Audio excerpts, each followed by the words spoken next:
Let's come back to France now. And this country has been hit by a new day of national strikes.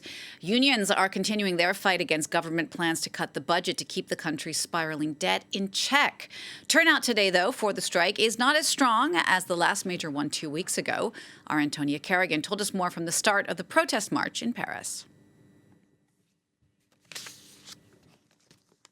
Is the starting point for one of more than 240 protests scheduled across France today.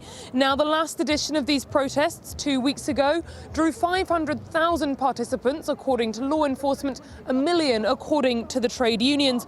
All this in rejection of an austerity budget, one that planned to make 44 billion euros in savings that leaned heavily on budget cuts. Now, there has been little movement since then, with the Prime Minister yet to appoint a government or make his new budget plan public. We've, of course, heard frequently from the unions who've laid out their demands. They're calling for this austerity plan to be abandoned, for the pension reform passed 2 years ago to be reversed and the retirement age brought back down to 62. And they're also calling for fiscal justice, that is to say, higher taxation on the wealthiest. However, the political uncertainty, the lack of a concrete budget plan from the new Prime Minister, Sébastien Lecornu, has taken some of the wind out of the sails of this industrial action. The disruptions to public transport this morning, for instance, were fairly minor. It's expensive for workers to strike, and their sense of purpose is perhaps slightly less clear while we're still waiting to hear more from the Prime Minister.